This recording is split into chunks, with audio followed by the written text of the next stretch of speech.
Section 3.8. Here we will be talking about taking derivatives of inverse trigonometric functions, such as the arcsine, arctangent, and arcsecant functions, as well as a few other ones. Now, the derivatives of inverse functions, of inverse trigonometric functions, are a little bit strange and counterintuitive. As we can see on the right-hand side of this table, there's a domain associated with the derivation. So we can't just do the derivative at any point on the x-axis. It has to fall within a certain domain typically, except in the case of arctangent and arccotangent. But notice that the derivatives here are not actual trigonometric functions. They usually have a square root and an x squared in the denominator. Let's take a look first at the derivative of the arcsine, remembering that arcsine is sine inverse. Arcsine and sine inverse are the same thing. Sometimes people forget that. And to derivate arcsine, we use the following steps. We use implicit differentiation, like we talked about in our previous section. It's pretty straightforward. And as an answer, we get 1 over cosine of y. Graphically, that looks something like this. Because we inverted our sine function, we have what looks like a sine wave, but it's going about the y-axis instead of the x-axis. And there's another interesting detail as well. We have a limited domain and range. We have a domain from -1 to 1 and a range from -π/2 to +π/2 in the y direction.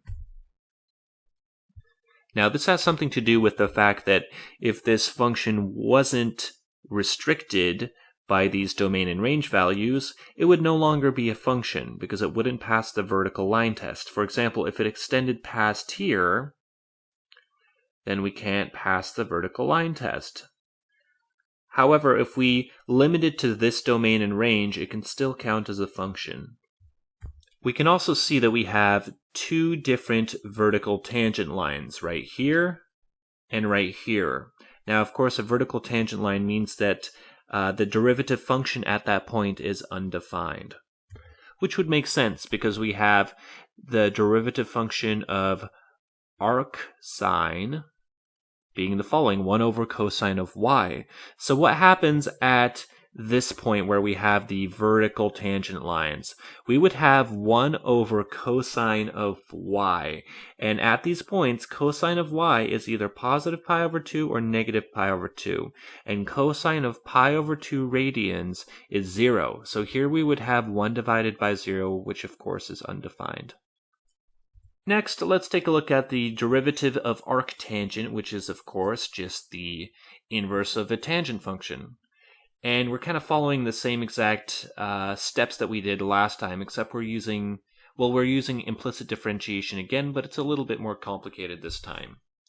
And that's mostly because we have to use a trig identity here in the end, where we have secant squared y is equal to 1 plus tangent squared y. So right here, it's being implicitly differentiated. So we have, which gives us secant squared, and then finally we have dy dx is equal to 1 over secant squared of y, which all magically simplifies down to this right here, 1 over 1 plus x squared. Graphically, that looks like this,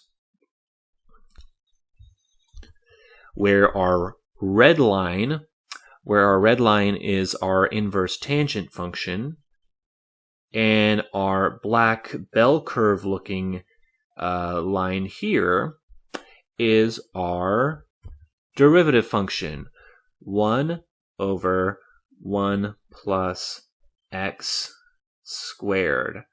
And here we have tangent inverse, aka the arctangent of x. So some interesting characteristics when we're talking about inverse trigonometric functions. There's a really wide variety of different curves and functions that we see.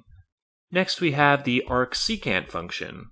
So we have secant raised to the -1 We use our inverse function relationship where we have secant y is equal to x, and then we take the derivative, implicitly differentiate both sides, which gives us secant y times tangent y dy dx is equal to 1. And then finally, we have our derivative function here, dy dx equals 1 over secant y times tangent of y.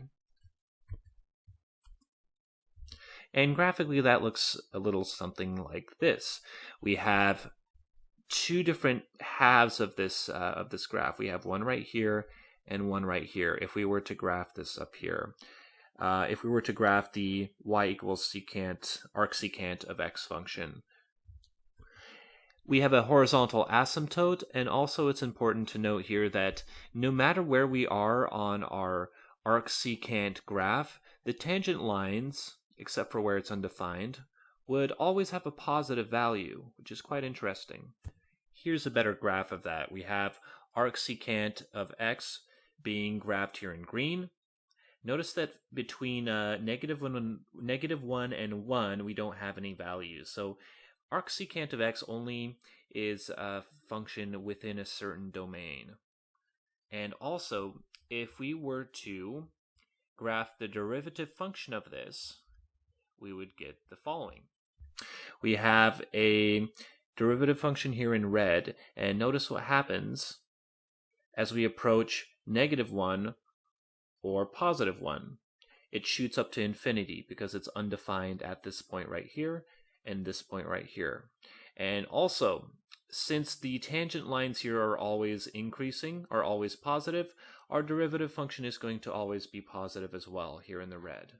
So if we zoom out, we don't see any location where the derivative is actually negative. And here's a list of inverse function and inverse cofunction identities. When taking derivatives, these are going to be very useful. I'm not going to go into any detail about why these equal each other, because that's not really in the scope of this class, but definitely have these handy when you're doing some of the more difficult trigonometric derivations. And that wraps up section 3.8, dealing with derivatives of inverse trigonometric